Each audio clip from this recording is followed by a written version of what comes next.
ఓం నమః శివాయ. ఓం నమో నారాయణాయ.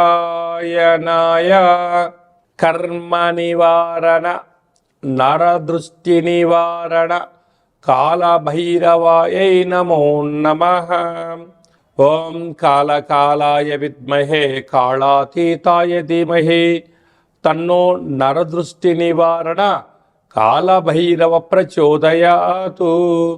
హరి ఓం. మా ఛానల్కి స్వాగతం. చూస్తున్న వీక్షకులకు, ప్రేక్షకులకు, ప్రియ కాళభైరవ భగవద్బంధులకి స్వాగతం పలుకుతూ, మమ్మల్ని ఎంతగానో ఆదరిస్తూ ఉండబడినటువంటి ప్రియ సోదర సోదరీమణులకు, ఎవరిపైనను గ్రహణం దోషం లేకుండా, గ్రహణం యొక్క శూల ఎవరిపైన పడకుండా అందరికీ ఐశ్వర్యాన్ని, ఆనందాన్ని ప్రసాదించాలని, అలాగనే తెలుగు సంవత్సరానికి వీడుకోలు పలుకుతూ కొత్త తెలుగు సంవత్సరానికి స్వాగతం పలుకుతున్నటువంటి కాల సమయంలో కనుక అందరికీ ఈ సంవత్సరంలో జరిగినటువంటి అద్భుతాలు, ఐశ్వర్యాలు, అలా జీవితకాలంలో నిత్యము ఐశ్వర్య ఆనందంగా గడపాలని, సకల అష్ట కష్టాలకు స్వస్తి పలుకుతూ నూతన అధ్యాయ జీవితంలో సువర్ణ అధ్యాయానికి స్వాగతం పలకాలని కోరుకుంటూ, అందరికన్నా ముందుగా శ్రీ పరాభవనామ సంవత్సర పండగ శుభాకాంక్షలు. మనకు 1వ తారీఖు మార్చి నెల 2026 నుండి 15/3/2026 వరకు పుట్టినటువంటి వారందరికీ ముందస్తుగా జన్మదిన శుభాకాంక్షలు. గతంలో వివాహం చేసుకున్న వారికి వివాహ వార్షికోత్సవ శుభాకాంక్షలు. ద్వాదశ రాశుల్లో గ్రహ గమనాలు వీక్షింపచేద్దాం. మిథున రాశిలో దేవగురు బృహస్పతి సంచార స్థితి, సింహరాశిలో కేతు సంచార స్థితి, కుంభరాశిలో చతుర్గ్రహ సంచార స్థితి, రవి, కుజ, బుధ, రాహు సంచార స్థితి, మీనరాశిలో శుక్రుడు మరియు శని సంచార స్థితితో ద్వాదశ రాశుల్లో గ్రహ గమనాలు ఈ విధంగా ఉన్నాయి. ధనుసు రాశి వారికి ఒకవైపు అర్ధాష్టమ శని, మరొక వైపు ఏడాది తర్వాత తృతీయ స్థానంలో చతుర్గ్రహ సంచార స్థితి, గ్రహణ కాల సమయంలో దోషము లేకపోయినను మధ్యమ సంచార స్థితిలో ఉన్నప్పుడు దోషాన్ని తొలగించుకొని ఐశ్వర్యాన్ని పొందుతూ ఆనందకరమైన జీవితాన్ని ఎలా పొందాలో ఈ వీడియోలో సవివరంగా సంపూర్ణంగా తెలుసుకుందాం. ధనుసు రాశిలో ఏ నక్షత్రాలు వస్తారగా, మూలా నక్షత్రంలో 4 పాదాలు, పూర్వాషాఢ నక్షత్రంలో 4 పాదాలు, ఉత్తరాషాఢ నక్షత్రంలో 1 పాదం కలిపితే ధనుస్సు రాశి. రాశాధిపతి దేవగురు బృహస్పతి. వీరికి తృతీయంలో ఏడాది తర్వాత ఎన్నడూ లేనటువంటి విధంగా ఆత్మకారకుడు రవి, రుణరోగ శత్రుకారకుడు కుజుడు, బుద్ధికారకుడు బుధుడు, రవి బుధుడు కలిసి ఉండడం వల్ల బుధాదిత్య రాజయోగము. అక్కడే విశేషంగా రాహు కూడా సంచారం చేయడము, చతుర్గ్రహ సంచార స్థితి 3వ స్థానంలో ఉండడం వలన ధాతృ, మాత, పితృలతో, సోదరీమణులతో, అన్నాదమ్ముళ్లతో, అక్కా చెల్లెలతో, పై ఉద్యోగస్తులతో, సహ ఉద్యోగస్తులతో వీలైనంత వరకు వాగ్వివాదం పనికిరాదు అని చెప్పి జ్యోతిర్విజ్ఞానం తెలియచేస్తుంది. అలాగనే అర్ధాష్టమ శుక్రుడు సువర్ణ ఆభరణాలు, నూతన వస్త్రాలు, షేర్లు, క్రయ విక్రయాలు యోగదాయకాలు.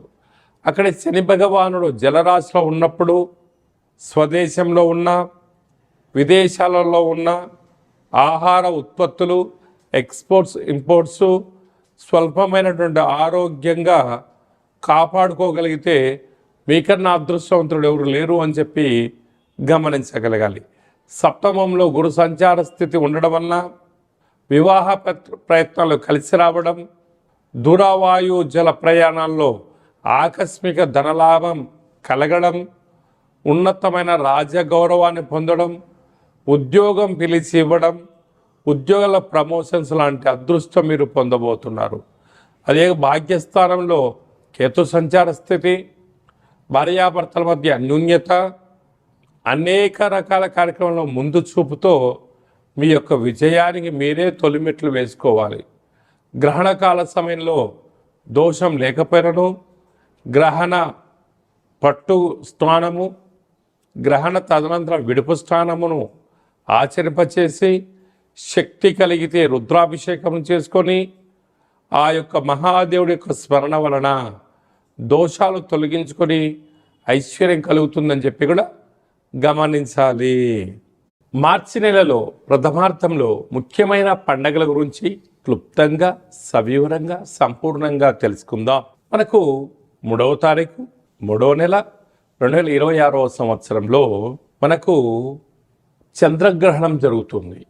కనుక చంద్రగ్రహణము మధ్యాహ్నము 3 గంటలకు ప్రారంభమయ్యి సాయంత్రం 7 గంటల వరకు కొనసాగుతుంది. కనుక 3 గంటల ముందరలోనే భోజనం చేయాలి. కనుక 11 గంటల లోపనే అందరూ భోజనం చేయండి. గ్రహణకాల సమయంలో వీలైనంత వరకు తినడం, వాదించడం, కోపతాపాలకు అవకాశం ఇవ్వకుండా మౌనం, ధ్యానం, ఏకాగ్రత, సత్ప్రవర్తనగా ఉండగలిగినట్లయితే గ్రహణ దోషం తొలగి రాబోయే వచ్చేటువంటి గ్రహణం వరకు ఎలాంటి ఆటంకాలు ఉండవని చెప్పి గమనించాలి. గ్రహణకాల సమయంలో నిల్వ ఉండబడిన వస్తువులను ఆ రాత్రి కానీ మరుసటి రోజు కానీ దయచేసి భుజించవద్దు. నిల్వ ఉండబడినటువంటి పదార్థాలలో దర్భను వేసి ఉంచండి. సకలమైనటువంటి గ్రహణకాల సమయంలో మంత్ర సాధన ఏదైతే చేస్తామో అద్భుతమైన ఫలితాన్ని, ఐశ్వర్యాన్ని కలిగిస్తుందని చెప్పి గమనించగలగాలి. 11వ తారీఖున పాల్గొన మాస బహుళ అష్టమి, అంటే ఈ తెలుగు సంవత్సరాదిలో చివరి అష్టమి కనుక ఈ సంవత్సరంలో జరిగినటువంటి అష్ట కష్టాలను తొలగించుకొని రాబోయేటువంటి శ్రీ పరాభవనామ సంవత్సరానికి స్వాగతం పలుకుతున్న కాల సమయంలో ఇంటిలో శుద్ధి పెట్టుకొని నింబకుస్మ దీపాన్ని కానీ, నారికేల దీపాన్ని కానీ, అలా కుష్మాండ దీపాన్ని కానీ పెట్టి కాళ్ళ భైరవ స్వామి యొక్క స్మరణ, ధ్యానము చేయగలిగినట్లయితే సకల అష్ట కష్టాలు తొలగిపోయి ఈ సంవత్సరంలో మనపైన ప్రసరించినటువంటి నరదృష్టి, శత్రు ప్రభావాలు అన్నీ తొలగిపోతాయని చెప్పి గమనించాలి. అలా కుదరలేనటువంటి వారు ఈ కింది నంబర్ సంప్రదించినట్లయితే మన యొక్క దేవాలయంలో నిత్యము కాళ్ళభైరవ హోమ కార్యక్రమాలను ఆచరింపచేయడం జరుగుతుంది. కనుక అందరికీ వీడియో కాల్ ద్వారా చూపించి మీ గోత్రనామములతో కాళ్ళభైరవ పూజ, హోమ కార్యక్రమం చేయించి ప్రసాదంను మీకు పంపించడం జరుగుతుందని చెప్పి కూడా గమనించాలి. అలాగనే మీ వ్యక్తిగత జాతకం తెలుసుకోవాలనుకుంటున్నారా? మీ పేరు, పుట్టినటువంటి తేదీ, నెల, సంవత్సరం, పుట్టిన సమయాన్ని వ్రాసి మీరు పంపించగలిగినట్లయితే 100 సంవత్సరముల జాతకాన్ని సవివరంగా, సంపూర్ణంగా వ్రాసి మీకు వాట్సాప్ ద్వారా పంపించి మీరు పుట్టినప్పుడు గ్రహ గమనాలు ఎలా ఉన్నాయి, ప్రస్తుతం ఎలా ఉంటున్నాయి, రాబోయే కాలంలో ఎలా ఉండబోతున్నాయో సవివరంగా, సంపూర్ణంగా తెలియజేయడం జరుగుతుందని చెప్పి గమనించాలి. చాలామందికి పుట్టినటువంటి కాల సమయంలో డేటా బర్త్లు లేనటువంటి వారికి మీ పేరు యొక్క మొదటి అక్షరాన్ని అనుసరిస్తూ రాశిని తెలియచేస్తూ రాశి యొక్క స్థితిగతులను వివరిస్తూ రమణ శాస్త్రం ద్వారా, అనగా గవళ ద్వారా భూత, భవిష్యత్, వర్తమానాన్ని తెలియచేయడం జరుగుతుంది. రమణ శాస్త్రం ద్వారా కాళభైరవ ఉపాసన చేత, సంపూర్ణమైనటువంటి విషయ పరిజ్ఞానం చేత మనము జీవితాన్ని తెలుసుకుందాం. జాతకంలో ఉండబడినటువంటి ఆటంకాలను తొలగించుకుందాం. జాతకంలో ఉండబడిన యోగాన్ని తెలుసుకుందాం.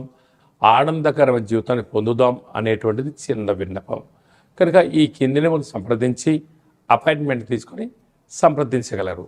అందరికీ శుభాన్ని, జయాన్ని, ఐశ్వర్యాన్ని ప్రసాదించాలని ఈ తెలుగు సంవత్సరానికి వీడుకోలు పలుకుతూ కొత్త సంవత్సర కాలం సమయంలో అందరికీ ఆనందాన్ని ప్రసాదించాలని మనసారా మనం కూడా మరొక్కసారి కాళభైరవ స్వామి వారిని కోరుకుంటూ ఆశీర్వచనం.